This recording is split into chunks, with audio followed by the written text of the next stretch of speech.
नमस्कार दोस्तों, एक बार फिर मैं आप सभी का स्वागत करता हूं अपने चैनल पर। दोस्तों, आज हम जो बात करेंगे सिंह लगन की कुंडली की बात करेंगे। और देखिए दोस्तों, दो तीन चीज़ें आज मैं बहुत अच्छी आपको बताने वाला हूं, आपको मज़ा आएगा देख करके। सिंह लगन लियो बोलते हैं इंग्लिश में इसको, और स्वामी इनके सूर्य हैं। तो सिंह लगन का मतलब यह है कि जिस समय जातक का जन्म हुआ है उस समय कौन सी राशि पूर्व दिशा में थी, तो सिंह राशि पूर्व दिशा में थी। तो सिंह जो लगन है, सिंह राशि जो है, ये हम ऐसे लिख भी देते हैं। अगर आप कुंडली में देखेंगे जहाँ ये एल ला लिखा होगा, यही लगन से मतलब होगा। और खुद लगन की भी अपनी डिग्री होती है। ठीक है दोस्तों, तो अब हम यह बात करते हैं सूर्यदेव की। सूर्य देवता जो है इसके कारक बनेंगे, और सूर्य देवता ही इस कुंडली की आत्मा है, राजा है। और सूर्य देवता ने किस तरीके से बाकी पोर्टफोलियो डिवाइड किए हैं उसको देखिएगा। अगली हम राशि पे चलते हैं। यहाँ पर ये 6 नंबर जो बुध देव को मिली है, तो इनके दो घर हैं, एक ये है और एक ये है यहाँ पर। और दोस्तों, ये बुध देव के अति कारक घरों में से माने जाते हैं। तो यहाँ इसीलिए अगर हम सूर्य देवता की बात करें तो सूर्य देवता के मित्र भी हैं, अति मित्र। ठीक है, तो इस कुंडली के योग कारक ग्रह जो बने वो बुध देव भी बने। दूसरा हम बात करते हैं, ये 7 और ये 2 जो है ये शुक्र देव को मिला है। और अगर हम शुक्र देव की बात करते हैं सूर्य देवता के कंपैरिजन में, तो ये इनके शत्रु भी हैं। तो घर इनको एक मेहनत वाला दिया है और ये एक इधर जॉब प्रोफेशन का भी दिया है। हालांकि शत्रु है लेकिन घर ये केंद्र में दे दिया है इनको, तो ये समग्रह माने जाएंगे।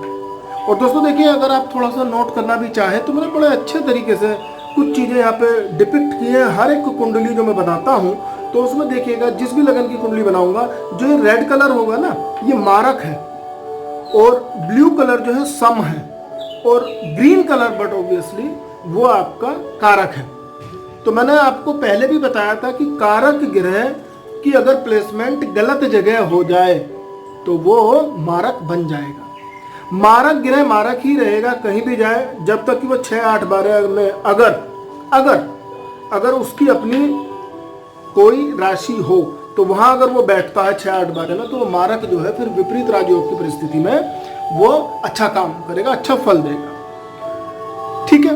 दूसरा, कारक ग्रह जहां भी जाएगा, जिस घर में जाएगा, जिस घर में देखेगा, उसी की वृद्धि करेगा। ये मैं बार बार आपसे बोलता हुआ चलता हूं, तो इन चीजों को नोट जरूर कर लीजिएगा आप। अगली बात करते हैं यहाँ केंद्र की। ये 8 जो राशि वृश्चिक राशि है, स्वामी मंगल है। तो मंगल की 2 राशियां 8 और एक ये 1। तो इस कुंडली में माता का घर, वाहन, सुख सुविधाओं का, और ये भाग्य स्थान जो दिया है, तो इस कुंडली में अति कारक ग्रह जो है मंगल हुए हैं। और दोस्तों फिर वही बात है कि प्लेसमेंट पर फिर डिसाइड करेगा कि ये मारक तो नहीं है। ऐसे ही बृहस्पति देव को ये 9 राशि मिली है जो धनु राशि है, और एक जो है यहाँ पर ये मीन जो राशि है इनकी, ये 2 राशियाँ हैं।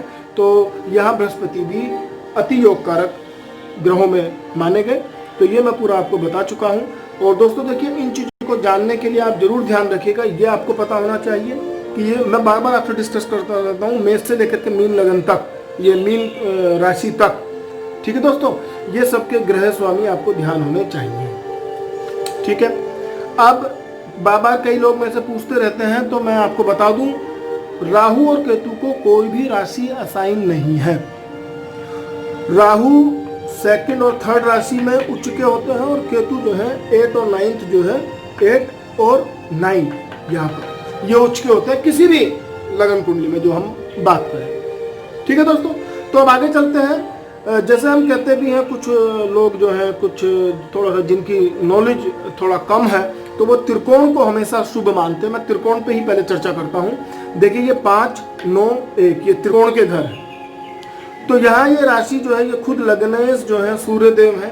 आप ध्यान दीजिएगा, मैं पहले लग्नेश की ही बात करता हूँ। अगर सूर्य देवता यहाँ आकर के बैठ जाते हैं, किसी लगन कुंडली उठा लीजिए जिनकी सिंह लगन की कुंडली है, तो देखिए सूर्य देवता यहाँ नीच के हो जाए। अब नीच के हो जाएंगे तो ऐसे जगह पर माणिक बिल्कुल ना पहने, कभी नहीं पहनना चाहिए। छोटे भाई बहनों से प्रॉब्लम रहेगी, यात्राएं बढ़ेंगी, और कहीं ना कहीं प्रॉब्लम पूरी की पूरी बनी रहेगी। और भाग्य स्थान को भी अगर ये देखता है तो उसको भी अफेक्ट करेगा। दूसरा चीज यह है कि 6, 8, 12 में ऐसे ही सूर्य देवता अगर आ जाते हैं, यहाँ कहीं भी बैठ जाए सूर्य देवता, तो प्रॉब्लम ही करेंगे।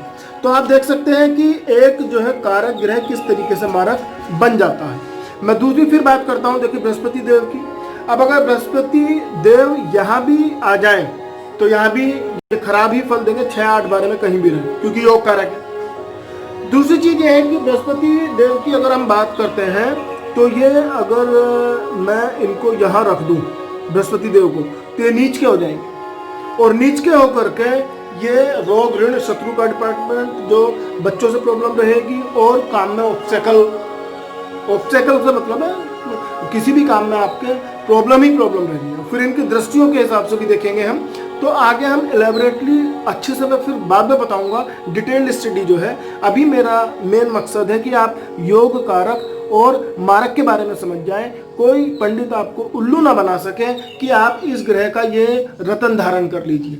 तो आपको पता रहेगा कि मारक ग्रहों का तो कभी भी रत्न नहीं पहनना है। जैसे यहाँ पर चंद्रमा मारक है, यहाँ पर अगर हम बात करें तो शनि मारक है, अति मारक है, तो शनि और चंद्रमा का तो रत्न कभी भूल के ना पहने। और रही बात इनकी, ये भी जो कारक है इनकी प्लेसमेंट के अकॉर्डिंग देखा जाएगा कि ग्रह सही है या नहीं है, उस हिसाब से हम रत्न को पहनेंगे।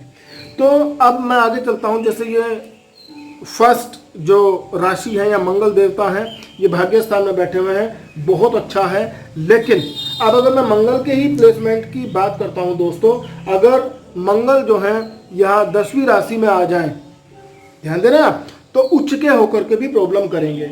और गलत घर में बैठ के, चूंकि 6, 8, 12 में अगर योग का ग्रह बैठता है तो गलत ही हो जाएगा।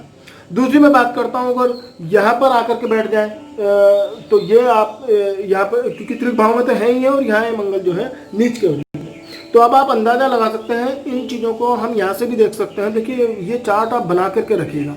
मैं मंगल की भी बात कर रहा था, 10वीं राशि, यानी इधर जो 10वीं राशि रहेगी इनकी मकर राशि, इसमें ये उच्च के रहेंगे, और नीच के कब होंगे, ये कर्क राशि में।